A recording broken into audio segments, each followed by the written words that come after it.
మీ దగ్గర ఎలాంటి skill development కావాలి? నాలాంటి వాడే ఉన్నాడు. మా అన్నయ్య చిరంజీవి గారు మొన్నే ఇంతకాలం ఎప్పుడు నా మంచి కోరుకునేవారు.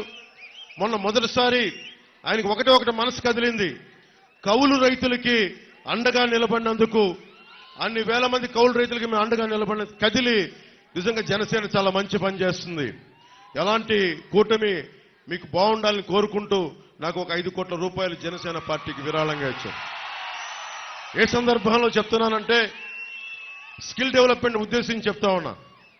మీలో నాకు తెలియదు, మీలాగే నాకు ఏం కోరికలు లేవు, ఏం అవ్వాలో నాకు తెలియదు. కానీ మనకంటే పరిణితి చెందిన వ్యక్తి, అనుభవం ఉన్న వ్యక్తి, ఒక బలమైన ఒక స్టార్డమ్ ఉన్న వ్యక్తి నా అన్నయ్య అవ్వటం వల్ల నాకు ఆయన ఏం చేశారంటే, నువ్వేదైనా పని చేయి నువ్వు. నేను నేను అనుకునేవాడిని మ్యాక్సిమం ఒక చిన్నపాటి 5,000 రూపాయలు ఉద్యోగం వస్తే సరిపోతుంది అనుకునేవాడు నా జీవితం అంతా. ఆయన కూర్చొని నన్ను మార్షల్ ఆర్ట్స్ లో జాయిన్ చేశారు. ఆయన దగ్గరుండి ఒక యాక్టింగ్ స్కిల్ నేర్పించారు. అవన్నీ నేను కూర్చొని నేర్చుకొని మీ గుండెల్లో స్థానం సంపాదించుకున్నాను. ఆ స్థానం సంపాదించుకోవడమే కాకుండా నేను పాలిటిక్స్ లో వచ్చి ఓట్లు విడిపోకుండా, ఓట్లు చీలిపోకుండా మీ భవిష్యత్తు కోసం కష్టపడుతున్నానంటే ఒక్క స్కిల్, ఒక్క యాక్టింగ్ స్కిల్ ఒక్కటి నేర్పిస్తే అది నా ఒక్కడికి ఉపయోగపడాల. కొన్ని వేలాది మంది కౌలు రైతులకి 3-4 సినిమాలు చేసి దాంట్లో నుంచి వచ్చిన డబ్బుని కౌలు రైతులకి అండగా నిలబడ్డాం.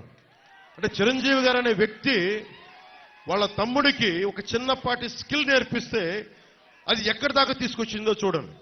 కొన్ని కోట్ల మంది ముందు నిలబెట్టే స్థితికి తీసుకొచ్చింది. ఈరోజున చంద్రబాబు గారిని కూడా ఒకటే కోరుకుంటున్నాం, మీరు ఒక పెద్దన్నలాగా, మేమందరం కలిసి, మోడీ గారు ఒక పెద్దన్నలాగా అందరం కలిసి ఇక్కడున్న యువత కోసం, ఆడబిడ్డల కోసం, యువకుల కోసం మీ దగ్గర ఏ స్కిల్ ఉంది, మీకు ఏం నేర్చుకోవాలని ఉంది, భవిష్యత్తులో వయోజన విద్యలో ఒక సెపరేట్ స్కిల్స్ ఏమైనా కావాలా, ఇవన్నీ ఒక సెన్సెస్ లాగా తీసుకొని స్కిల్ డెవలప్మెంట్ సెంటర్స్ కనుక ఇక్కడ పెట్టగలిగితే మీకు బోల్డంత ఆదాయం వస్తుంది.